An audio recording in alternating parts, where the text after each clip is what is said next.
నందమూరి బాలయ్య ప్రతిష్టాత్మక 100వ చిత్రం గౌతమిపుత్ర శాతకర్ణిపై రోజుకో అనుమానం బయటకు వస్తుంది. రోజుకో వార్త అభిమానుల్ని టెన్షన్ పెడుతుంది.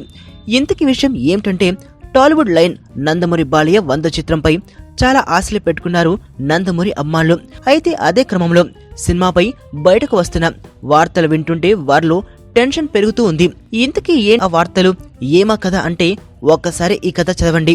టాలీవుడ్ సర్కిల్ నుండి వినిపిస్తున్న వివరాల ప్రకారం ఈ సినిమా నిడివి 2 గంటల 15 నిమిషాలు మాత్రమే అని.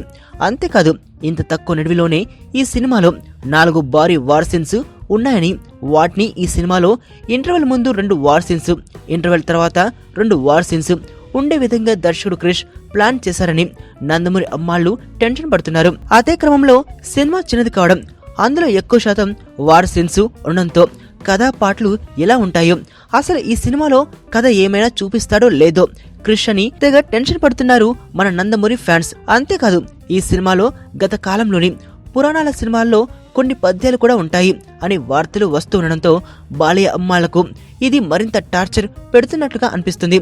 ఏ న్యూస్ ఎలా ఉన్నా వాస్తవంగా మాట్లాడుకుంటే గౌతమిపుత్ర శాతకర్ణి యుద్ధ పిపాసి అని, ఆయన జీవితం అంతా యుద్ధాలు చేయడంతోనే గడిచిపోయిందని చరిత్ర చెబుతుంది. అందుకే ఈ సినిమాలో ఎక్కువగా వార్ సీన్స్ ఉన్నాయి అని క్రిష్ చెప్తున్నాడు. మరి ఈ వార్ సీన్స్ ఎంతవరకు కలిసి వస్తాయో చూద్దాం. నీ స్నేహితుడు ఎవరో తెలిస్తే నీ క్యారెక్టర్ తెలుస్తుంది. నీ శత్రువు ఎవరో తెలిస్తే నీ కెపాసిటీ తెలుస్తుంది.